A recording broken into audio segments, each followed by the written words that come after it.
want to thank David for having me here today and for the important work that his center does, and thank all of you for being here and taking the time out of your day to spend it with us. So my topic for today is earnings, and earnings are particularly important because for most people this is the way they earn their livelihood, by exchanging their labor with an employer. And I want to begin with some prefatory comments. First of all, we're going to begin looking at earnings inequality by race and by gender. And we're going to start with 1970 up to the year 2010. And the year 1970 is important because that's more or less when people mark the beginning of the post-civil rights era. So there was a lot of legislation that was put in place during the 1960s. And so following the impact of that legislation over time, fair employment laws and the like, following that legislation over time is really important for understanding, how much success have we had in reducing inequality through these policies. The data are from the decennial census and the American Community Survey, and I'm going to look at between group and within group inequality. I should also qualify this and say that these 5 major race ethnic groups that I'm going to show you betray an enormous amount of heterogeneity within them. This is something I'm acutely aware of, but we had to use these large groupings just for the sake of editorial convenience.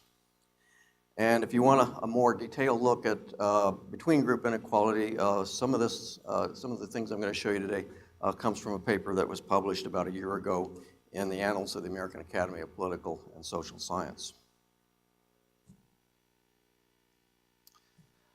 So I want to begin here with looking at just sort of the earnings gap in terms of median income. Okay.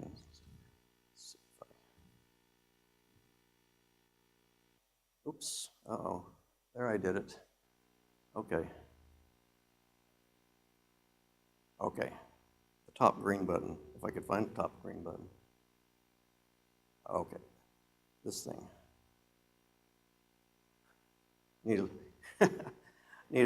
Should have had a training session before you sent me up here. Okay. Okay. Okay, so for men over here, you see starting back in 1970, the median earnings gap was fairly substantial. And looking at this, let's see, you can see that, oh wow, this is the wrong graph on top of that.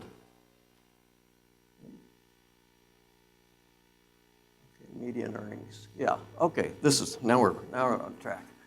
So this is the white men up here on the blue line, and these bars show you the relative gap between, say, Asian men, Hispanic, American Indian, and African American men.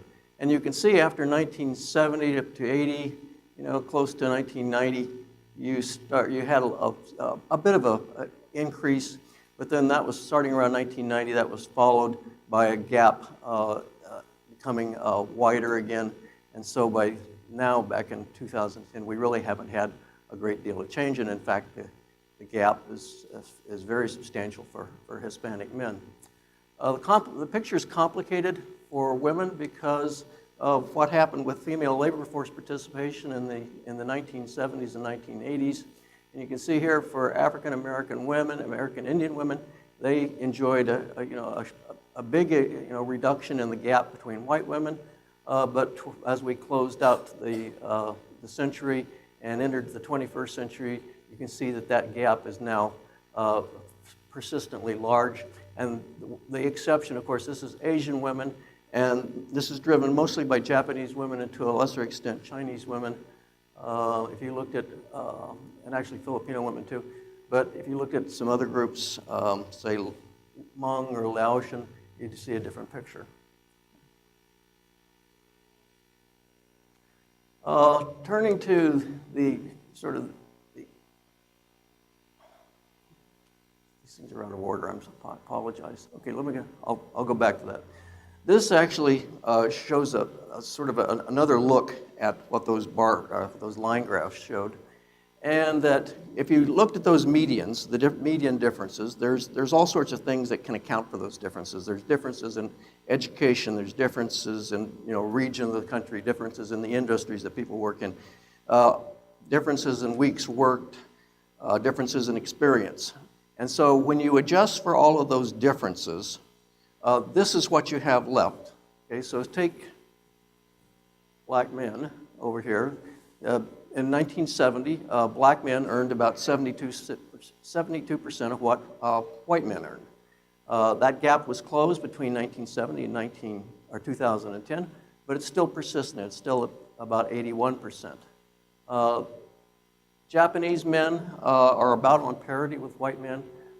Chinese men are a little below, but for black, American Indian, and Hispanic men, that is a very, very durable and persistent gap.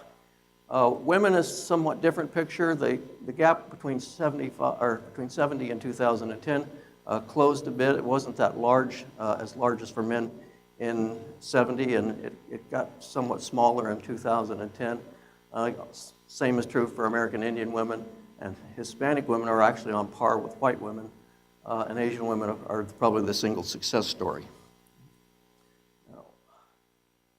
Now, to go back to this slide, what this slide shows is the earnings for the 90% divided by the earnings for the 10% of the 10% of the income distribution. And what you see is a pattern that is actually not too unlike the rest of the country. From 1970 to 2010, for men, that within-group inequality has sort of persisted had gotten worse over the course of those 40 years, I should say. Women, it's a somewhat different picture, again, owing to the changes in the labor market or labor force participation of women. The gap actually dropped for a few years, but as we came into the 21st century, inequality among these, or within these groups, actually increased over time. And so we're back on a trajectory that looks very similar to what you see for men.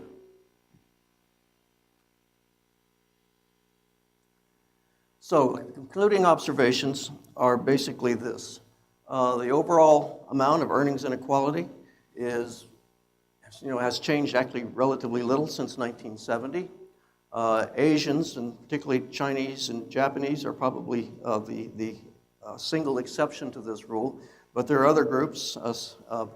South Asians are likely to have higher earnings, Hmong and Laotians lower earnings, and that these racial and ethnic inequalities might even be larger if we were to take into account unearned incomes such as capital gains.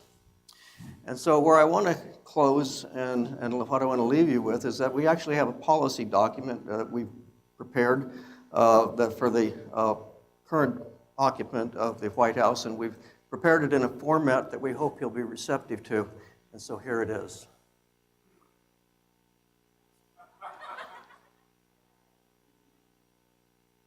So thank you.